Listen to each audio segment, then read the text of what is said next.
Hello everyone, welcome to Gyanalaya. आइए आज अपने इस वीडियो में हम बात करते हैं केवीएस के बारे में।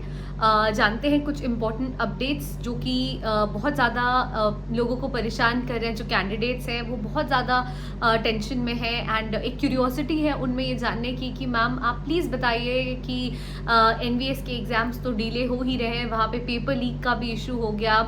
EMRS में तो अब्जॉर्प्शन का मेथड ही इन लोगों ने अपना लिया है और फर्स्ट फेज ऑफ अब्जॉर्प्शन कर दिया है। अब मैम क्या होगा, केवीएस का एग्ज़ाम होगा या नहीं होगा, केवीएस में क्या पैटर्न हो रहा है, क्यों इतना डिले हो रहा है, आइए इन सब पे बात करते हैं हम आज अपने इस वीडियो में ज्ञानालय के माध्यम से। उम्मीद करूँगी आप सब मेरे साथ अंत तक बने रहेंगे।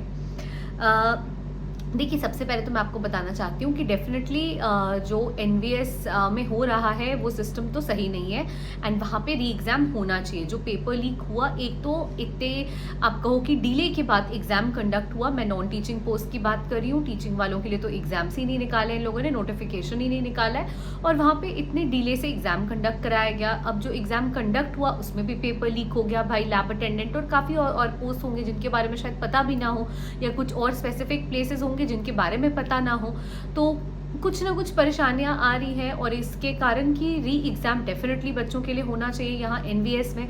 अब अगर आप बात करोगे यहाँ EMRS की, तो EMRS में भी समस्या खड़ी हो गई है कि भाई जो रेगुलर पोस्ट के लिए अपॉइंटमेंट कर लिए थे स्टेट सोसाइटीज़ ने, अब स्टेट सोसाइटीज़ ने ये कंसर्न डाला नेस्ट के पास कि भाई आप जो की है आप हमारी कंसिडरेशन को एक्सेप्ट कर लो और हमने जिन लोगों को रेगुलर पोस्ट के लिए रख लिया है आप प्लीज़ उन्हें ही अपने एम्प्लॉयज़ बना लो। यानी नेस्ट उन एम्प्लॉयज़ को अपने एम्प्लॉयज़ बना ले जिन लोगों को कि स्टेट सोसाइटीज़ ने हायर कर लिया, स्टेट सोसाइटीज़ ने रख लिया। अब इसका क्या प्रोसीजर था इसके बारे में कुछ पता नहीं।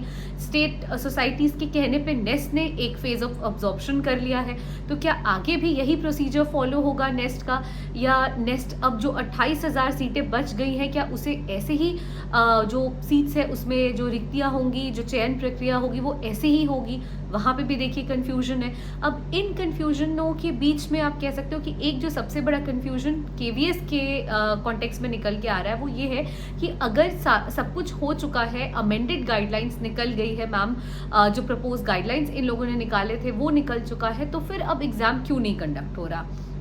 देखिए क्या प्रॉब्लम हो रहा है मैं आपको बता रही हूँ। केवीएस में फर्स्टली मैं आंसर कर दूँ ताकि लोगों को ये सेटिस्फैक्शन हो जाए कि भाई नहीं एग्ज़ाम होगा या नहीं होगा, नोटिफिकेशंस निकलेंगे या नहीं। देखिए केवीएस में डेफिनेटली डिलेड तो बहुत है, केवीएस भी डिले बहुत ज़्यादा, इसने भी अपने जो आप कह लो कि जो ट्रेंड है, जो पैटर्न है उससे काफ़ी ज़्यादा शिफ्ट हुआ है और आप ये भी मान के चलो कि जून या जुलाई के मिड तक ही आपको नोटिफिकेशंस देखने को मिलेंगे, मैं ये भी बता रही हूँ आपको। लेकिन देखिए यहाँ पे एक प्रॉब्लम क्या है ना, देखिए कोई जैसे आप एनवीएस कोई ले लो या केवीएस ही है, तो एक किसी पर्टिकुलर पोस्ट के लिए ये एग्ज़ाम नहीं कंडक्ट करते। ये जब भी एग्ज़ाम कंडक्ट करते हैं तो ये टीजीटी है, यहाँ पे तो पीआरटी भी है ना, तो ये सारे ही उन सारे ही जो पोस्ट है, जितने भी टीजीटी के अंदर पोस्ट है, पीआरटी के अंदर पोस्ट है, उन सब के लिए एग्जाम कंडक्ट करते हैं। यहाँ पे डिले क्या आ रहा है, यहाँ पे जो स्पेशल एजुकेटर का पोस्ट निकाला गया है, इस स्पेशल एजुकेटर की पोस्ट के कारण डिले हो रहा है। कोर्ट में ये मैटर चल रहा था, हम सब जानते हैं। वहाँ पे कोर्ट ने बोला कि भाई आप जब स्पेशल एजुकेटर के पोस्ट को इंक्लूड कर रहे हो TGT as well as PRT में, आप इनके लिए एक अमेंडेड आप कह लो रूल्स प्रोसीजर्स ये सब फ्रेम करो।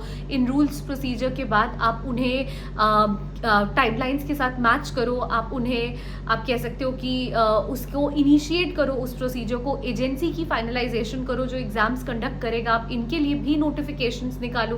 तो देखिए प्रॉब्लम ये हुआ है क्योंकि ये मैटर चल रहा था कोर्ट में और लगातार बैक टू बैक देखिए जो कोर्ट है वो क्वेश्चंस पूछ रहे थे या वो समन्स कर रहे थे, राइट वर्ड है लीगल, यहाँ पे समन कर रहे थे भाई कि आपने अब क्या किया। केवीएस वालों से ये पूछा जा रहा था कि अभी तक आपने क्यों नहीं रूल्स फ्रेम किया।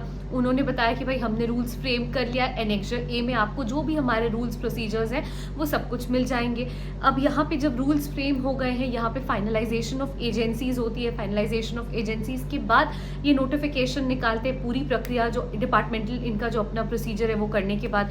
लेकिन फाइनली अब इस केस को डिस्पोज ऑफ कर दिया गया है 15 मई 2025 को, ये कहते हुए ये केस ऑलमोस्ट 1 साल से चल रहा था।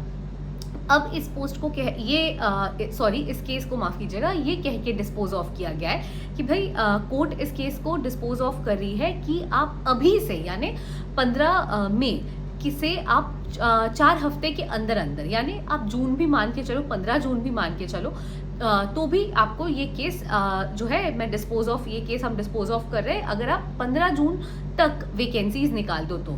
अब देखिए क्या होगा कि यहाँ पे ये जैसे मैंने आपको बताया कि ये एक पर्टिकुलर पोस्ट के लिए, अब स्पेशल एजुकेटर्स के लिए इन लोगों ने 900 समथिंग पोस्ट निकाल दिए हैं, टीजीटी एज वेल एज जो आप कह लो कि पीआरटी है, उन दोनों को कंबाइन करके, है ना। 400 कुछ पोस्ट टीजीटी वालों के लिए है स्पेशल एजुकेटर्स के टीजीटी के अंदर, और 400 समथिंग पोस्ट यहाँ पे आपका पीआरटी के अंदर है स्पेशल एजुकेटर्स के लिए। तो देखिए अब ये क्या करेंगे, क्योंकि फाइनली अब जो कि इन लोगों ने सारे अपने जो प्रोसीजर्स हैं, रूल्स हैं, वो एनेक्जर ए में डाल के कोर्ट को भी प्रेजेंट कर दिया है।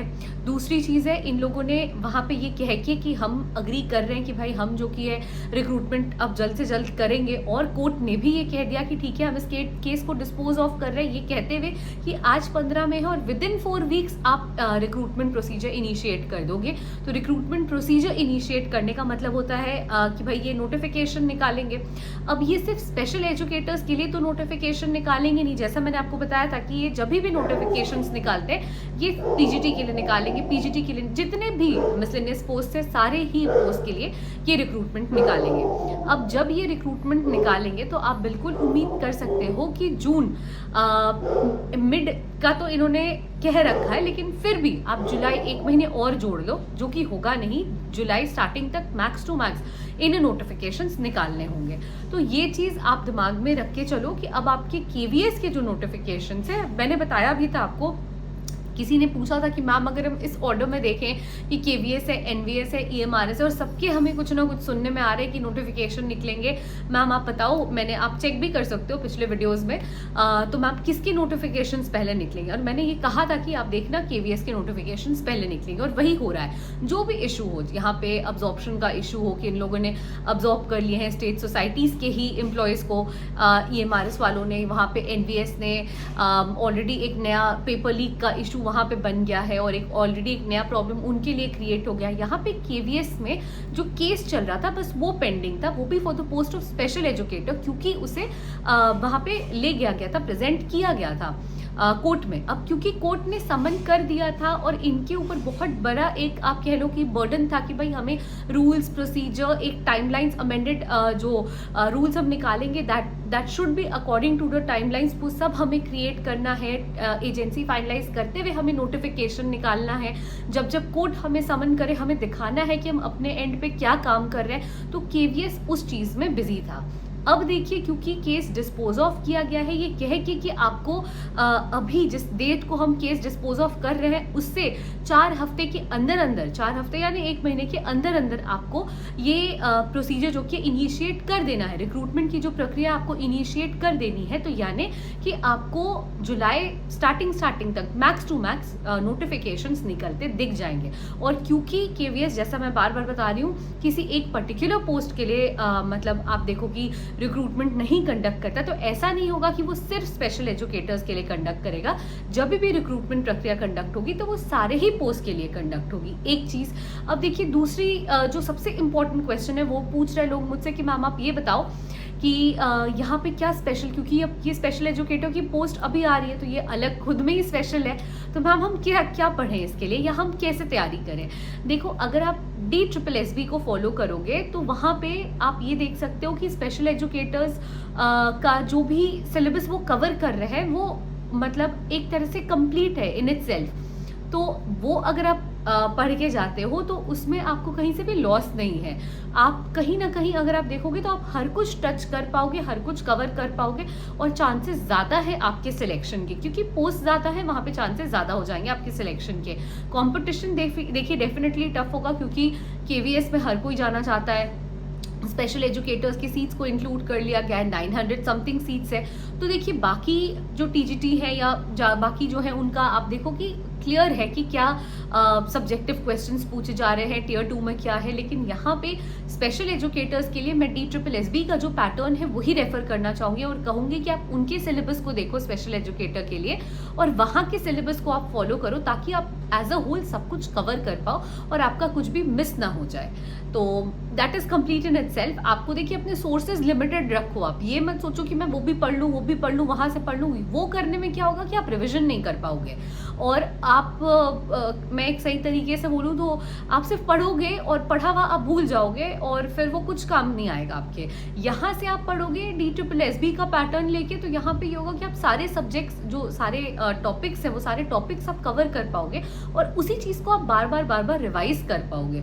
तो आपने कवर सब कुछ कर लिया और कवर किए हुए चीज़ों को आप रिवाइज करते चले गए।